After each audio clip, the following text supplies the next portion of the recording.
Welcome to LifeProof Relationships, a podcast brought to you by journeyOn Coaching. I'm Kylie.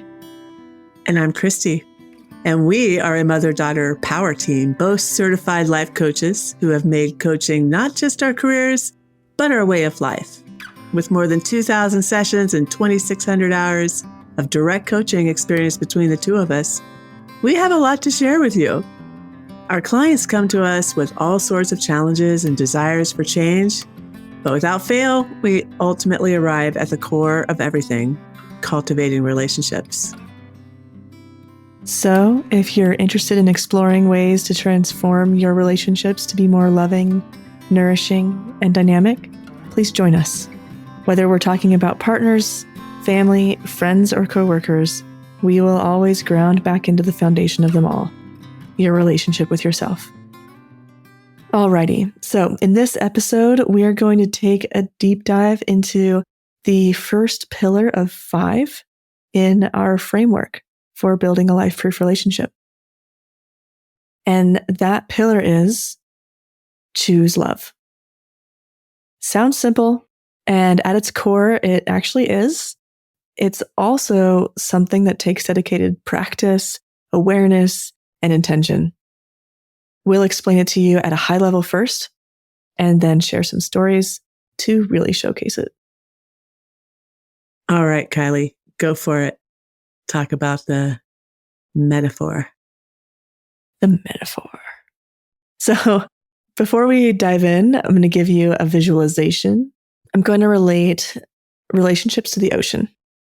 There's a lot going on. Ups, downs, diagonals, different sizes of waves going in different directions. Now imagine some bigger forces involved, the current beneath those waves or the tide. Both do their own thing, regardless of what's happening on the surface. The depth, power, momentum, and consistency of the current or the tide is actually what's most important to pay attention to when you're looking at the characteristics of the ocean. When we think about the ocean, we tend to get quite distracted by the waves and the chaos on top and forget about what's underneath, the bigger picture. We do the same in our relationships by giving appropriate attention to the chaos on top, but far more attention to the depth and power below. We can actually begin to harness and commune with the infiniteness of our love that we share with people. So this is the vision I want you to keep in mind when we're talking about building a life-proof relationship. It's one that is connected to the bigger picture, what's underneath. It's harnessing the infiniteness of the love between people and with yourself. And that's why we have the topic that we have today, which is choose love, because love resides in that current underneath the waves and the chaos.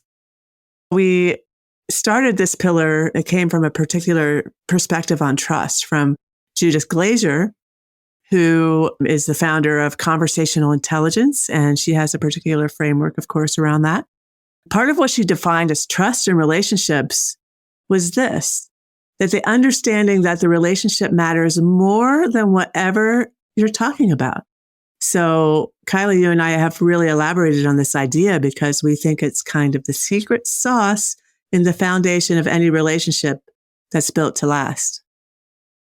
So to reiterate, the relationship is more important than what you're talking about. So how you treat each other is more important than being right, for example. And I would put a big exclamation on that. The minute that that becomes untrue, that the relationship is not as important as the thing or being right, the foundation of the relationship begins to crumble and repairs are likely not needed.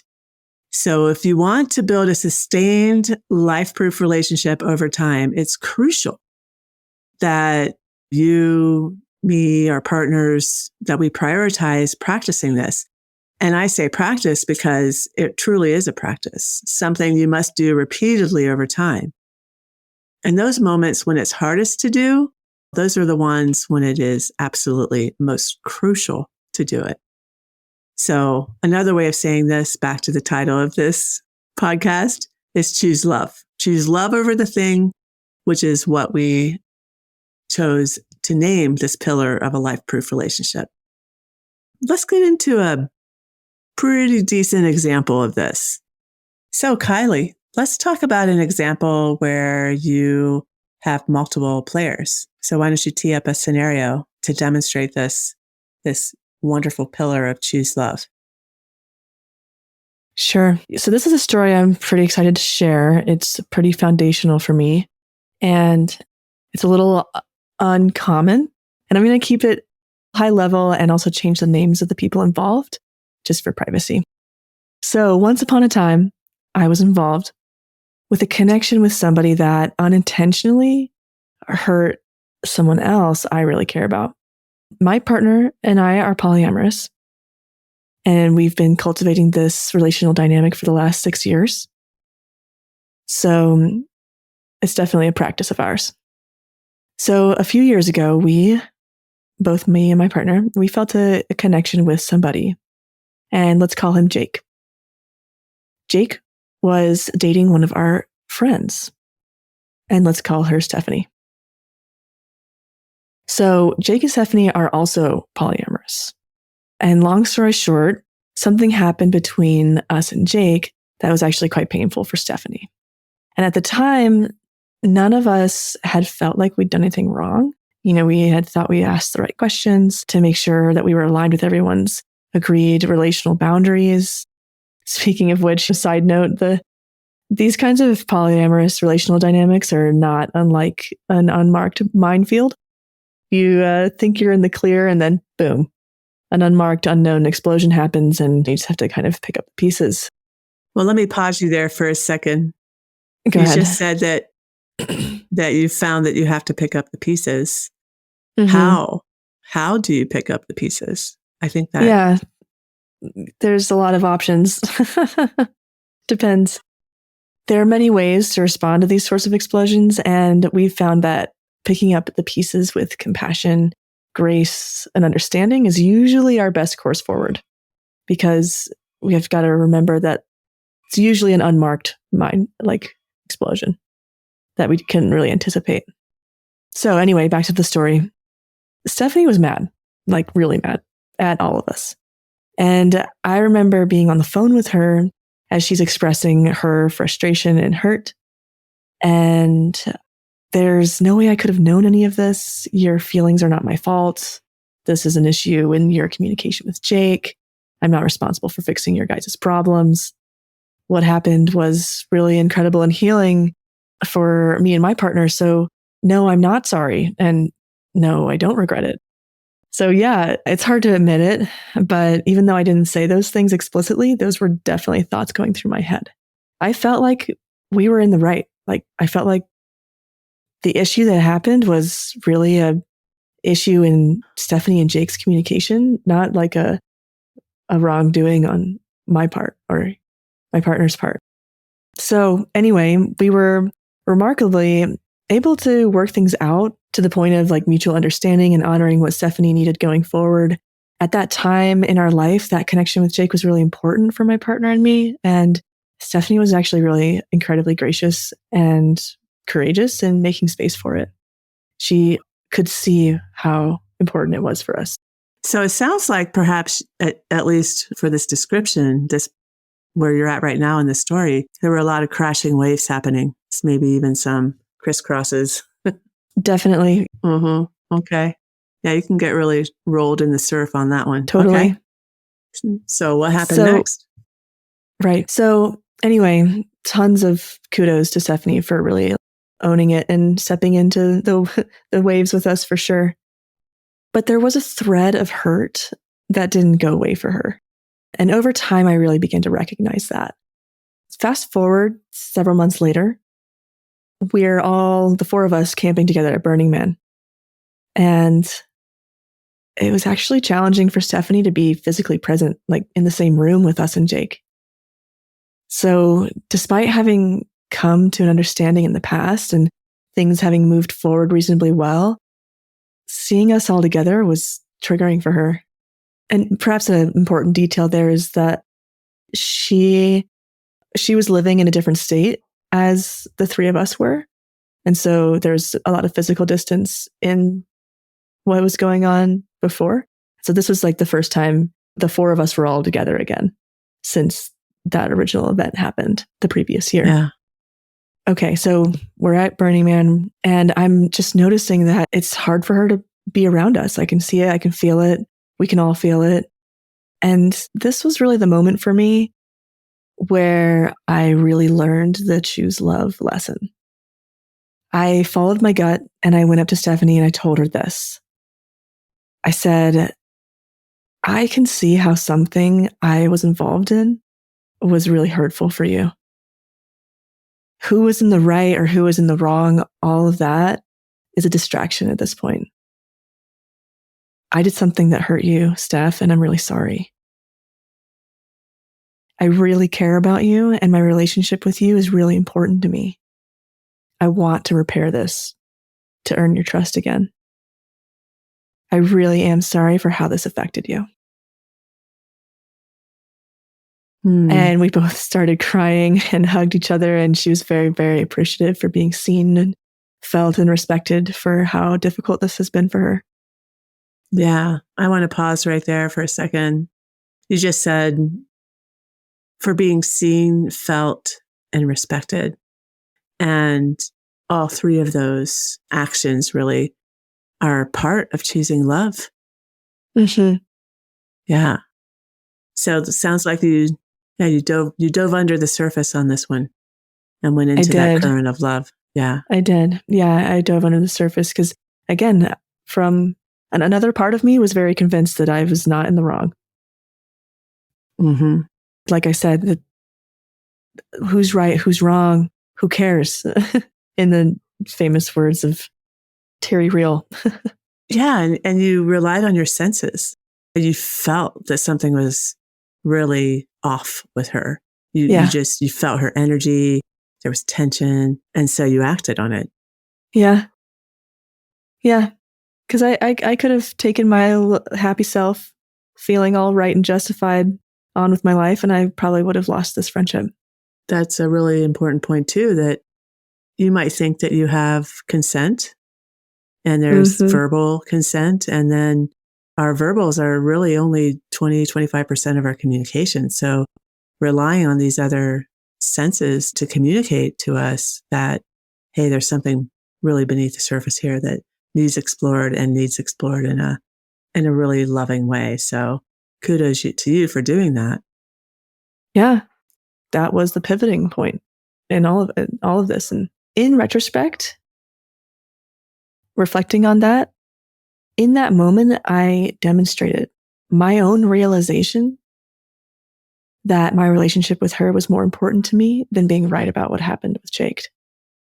And that was the pivoting point for my relationship with her. And my partner also did the same. We made this shift in perspective together. And from that point onward, we really prioritized repairing our relationship with her. Wow. And how did that impact Jake? Jake was a fan of everything we were doing as well. And I'm not going to speak towards Jake and Steph's communication or relationship here, but Jake was also really supportive of our shift in perspective and our putting effort and energy to repair what had gone wrong.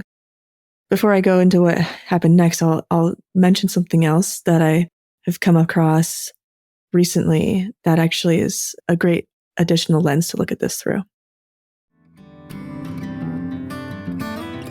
Hey there. I wanted to take a minute to tell you how you can get LifeProof coaching from us. It's super simple. Just go to our website, journeyOn-coaching.com, and sign up for a free introductory session with either Christy or myself, Kylie. This is our passion and it's our way of life. So if you're feeling called to reach out, don't hesitate. We look forward to speaking with you and getting to know you. I recently came across some material that supports my strategy that I had back then that I wasn't aware of then, but I am now. Esther Perel, an infamous couples therapist, has a fantastic TED Talk on the topic of infidelity, which, by classic monogamous standards, is what happened in this situation. things get a little blurry when you're in a polyamorous dynamic. So in Esther Perel's talk, she mentions a few things that can be done to heal from this kind of transgression. One of which is that the transgressor, in my case, me, and also my partner and Jake, but I'm taking accountability for myself to make progress in my own relationship with Stephanie. So the transgressor needs to own the responsibility for, quote, standing vigil for the relationship. Those are Esther Perel's words. So this includes taking extra care to be supportive, taking opportunities when appropriate to actually bring up what happened and to discuss what I'm learning from it and what we're learning from it and how we can leverage what happened to be an opportunity to redefine our relationship going forward. And so what that actually does is when the transgressor takes ownership of standing vigil for the relationship, it relieves the other person from obsessing over it, making sure it's not forgotten. And essentially is to turn the transgression, like I said, into an opportunity. And it's up to us to really transmute the energy of hurt into the energy of evolution and learning and love. And we really redefined our relationship going forward from there. And reflecting back on my relationship with Stephanie over the last few years, I was definitely standing vigil for the relationship, even though I didn't really have the words to say that or to understand that that was what I was doing.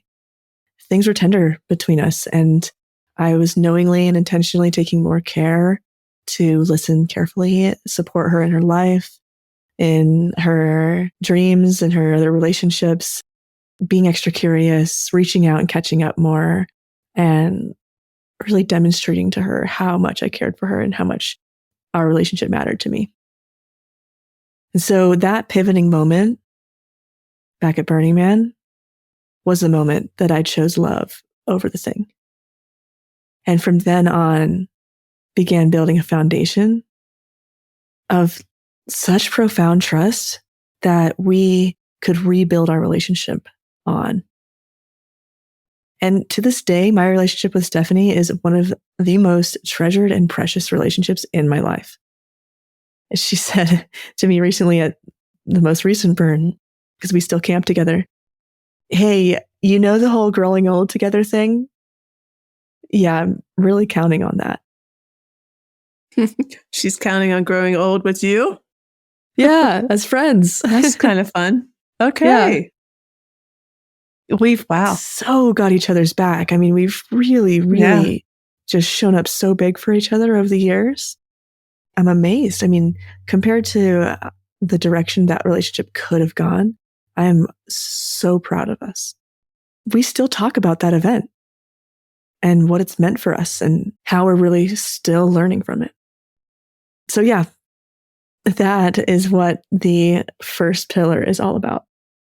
To really build a relationship that can sustain the tumultuous waves of life, you must prioritize the relationship over whatever else is happening.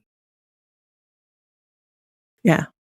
Back to Judith Glazer's words, right? And the relationship has a foundation of love. So it's choosing love and the relationship over really incredible crashing waves. And yeah.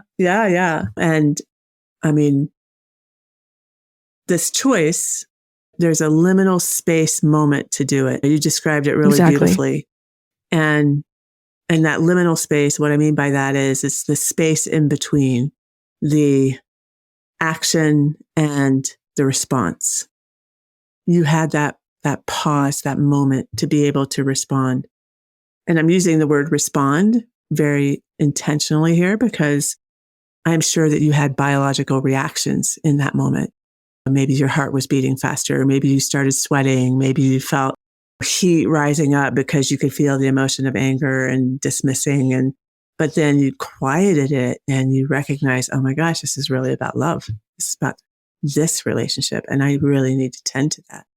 So in that liminal space, you chose a different course of action than what perhaps your normal behavior patterns would have been. So, Yeah, bravo. I swallowed a lot of pride. Kudos. Yeah, you did.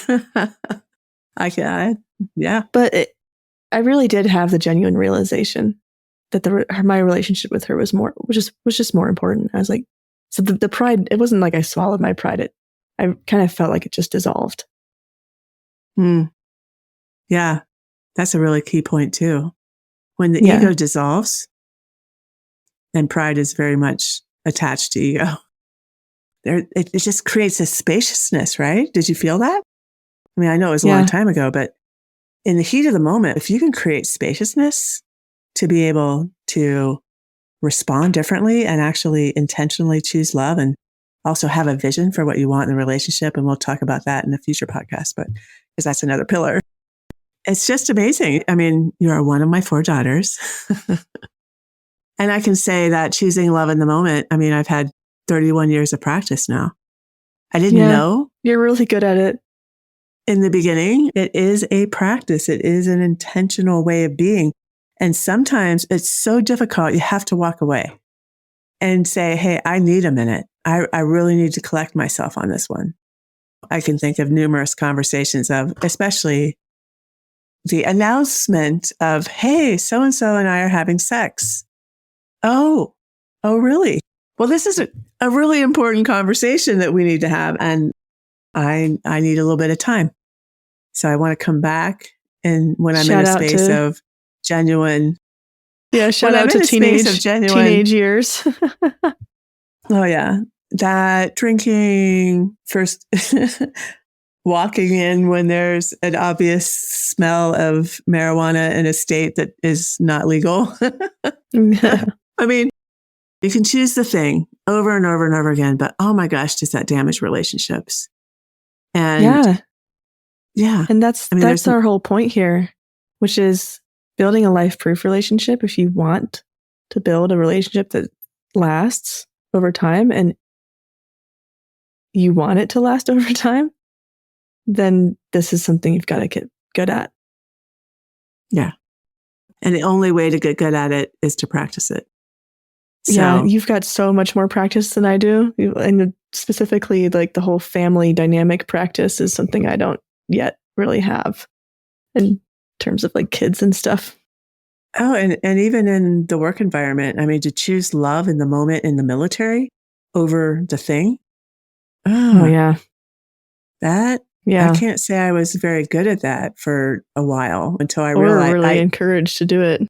Yeah, I definitely was not encouraged to do that. But my leadership style was to really create relationships with my people and to choose the relationship over the thing. You know, that became a very conscious practice of mine as a leader. It's critical. Yes. So anyway, back to the conversation of what happened with you and Stephanie and Jake and yourself, really, what happened in you to learn how to choose love and choose the relationship. What are some kind of key takeaways that you would like to convey to our listeners? So, number one, in any conversation or interaction, there are 2 things happening at once, and you have to remember this. There's what is happening or what you're talking about, and then there's how you're treating each other. And usually we get so distracted by what's happening, like the crashing waves over the ocean, that we forget to pay attention to how we're treating each other, which is the current down below. And the first pillar of a life-proof relationship is to practice prioritizing how you treat each other, giving that more attention. Like sometimes what you're talking about is really important. So you have to give that solid attention.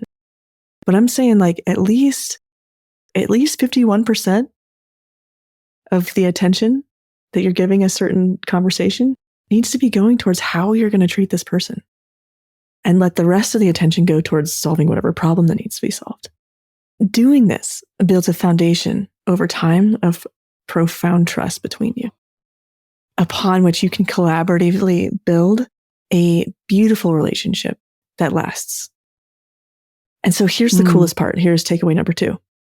The coolest part of this is that practicing this creates a self-sustaining positive feedback loop.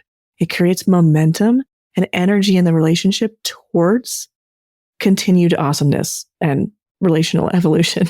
Because when you demonstrate to each other that the relationship is more important than whatever you're talking about, you build a trust between you that opens up a previously not open space that's so precious, because it's a space where now you can have any kind of conversation.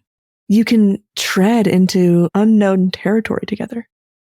You can be creative together, because you know that no matter what you're talking about or what's going on around you or what you step into together, that you're committed to treating each other with kindness, patience, respect, and so on. I mean, it's really like having a backstage VIP pass for the relationship. That's super cool. Yeah, I would not have had these words to describe the foundational years of the relationship between me and your dad, Kylie. We've been married now for 28 years, and that's a great description. No matter what, having that foundation of love and choosing it and demonstrating it with kindness and patience and respect and treating each other in such a committed way that when the big crashes come, even a tsunami, that can happen in life. I've had a few of those. Man, I just know that the depths of our relationship is so foundationally in this choosing love that I'm not afraid to talk about things, not afraid to bring them up. Yeah. And that's precious. And it's hard, but boy, is it worth it. And that is really takeaway number 3, right? Yeah, it's hard, but it's worth it. Yeah, it's hard, but it's worth it. Takeaway 4 is there's so many choices every day, almost like every interaction that you're having with someone, to choose love over the thing, including how we talk to ourselves. So having that parallel path of at least 51% being the love and 49% being the thing, and I also have to bring this up, that it also includes how we talk to ourselves. So we haven't talked about LifeProof Self in this podcast a lot, but imagine this very concept of choosing how we interact with ourselves. The judge comes in and starts to beat us up over the thing, that part of us. And yet, if we approach the judge with love and compassion and caring and understanding and allow for some spaciousness inside of ourselves, then we can handle the ups and downs and roller coasters of the waves within our own. We have to live with ourselves 24/7. So this is a really important concept too. So don't just take our word for it. Try it out for yourself. Choose love and the relationship, even if it's the relationship you have with yourself, as your response. Yeah. Intentionally. Well said. We'll follow up with discussion of how we can practice this concept with our relationship with ourselves. And so I'm going to end this podcast with a quote. This quote is from Viktor Frankl. He was a Jewish psychologist who survived Auschwitz in World War II. And he wrote a book called A Man's Search for Meaning. And in that book, he has this really beautiful quote. He says, "The space between the stimulus and response is where we find our freedom." That just gave me chills. Yeah, it's a good one. I can't even imagine what Seriously. you went through to be able to come to that. Yes, that's the liminal space. That's the liminal space. Thank you so much for tuning in today. We hope you enjoyed it. If you have any stories, thoughts, or questions about relationships that you'd like to share with us, feel free to send us an email. Our email is info@journeyOn-coaching.com. That's info@journeyOn-coaching.com. Follow us on Instagram and send us a DM. Our Instagram handle is @journeyOn-coaching. To explore LifeProof coaching with us, head to our website and sign up for a complimentary coaching session. Our website is journeyOn-coaching.com. If you love the show and want to hear more, subscribe and download the show on your favorite podcast platform. Until next time, blessings as you journey on.